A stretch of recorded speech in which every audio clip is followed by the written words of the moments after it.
has been a bearish week for petrochemical available capacity, and the bears will stick around for a while. The Petrochemical Weekly update starts now. There was a headline in the news this week that really caught my attention.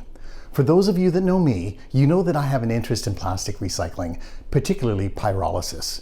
This is a big topic for major petrochemical companies. I saw this headline on the ExxonMobil website announcing their intent to build a large-scale plastic waste advanced recycling facility. In the article, Karen McKee, president of ExxonMobil Chemical Company, is quoted as saying, "Availability of reliable advanced recycling capacity will play an important role in helping address plastic waste in the environment, and we are evaluating wide-scale deployment in other locations around the world." Upon completion, the Baytown facility will have the capacity to recycle 50,000 tons of waste plastics per year, and Exxon is investing into 500,000 tons of capacity over the next 5 years. We know that plastic recycling has challenges, including logistics, quality, and of course, economics, but the technology does work. So you may be asking yourself, what can the petrochemical industry do to help with plastics recycling? The PetChem Global Market Intel Advisory, delivered by the Petrochemical Strategies Expert Network and supported by IIR Energy and powered by i2 Enabled, can help. If you have questions and want answers, ask me.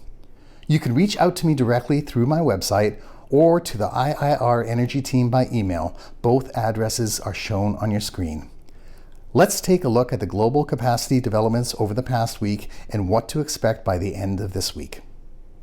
From the PCGMI Start of Day dashboard, I can see what is happening with petrochemical capacity availability around the world. Capacity availability in Asia was down over the last week due to an outage at the Jiangsu Sailboat Petrochemical Company in China. Europe gained with capacity coming online at the Grangemouth Olefins and Polymers facility. The big change in North America was the outage at Sasol and Lake Charles.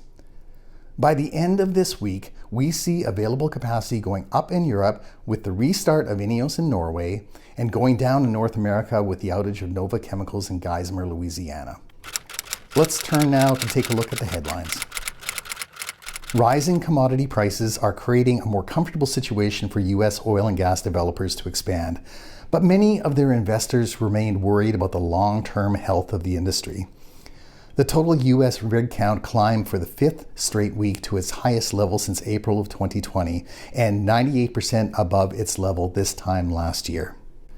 Carbon capture and storage projects are springing up all over. According to the newly released report by the Global Carbon Capture and Storage Institute of Melbourne, Australia, the carbon dioxide capture capacity of all such facilities under development has risen to 111 million metric tons per year as of September. This is a 48% jump over 2030. And finally in the news, propelled by rising concerns over global climate change, the International Energy Agency of Paris, France, has dramatically increased its analytical work on energy markets and climate change in recent years, which has enabled it to produce detailed and complex projections about energy use and carbon dioxide emissions.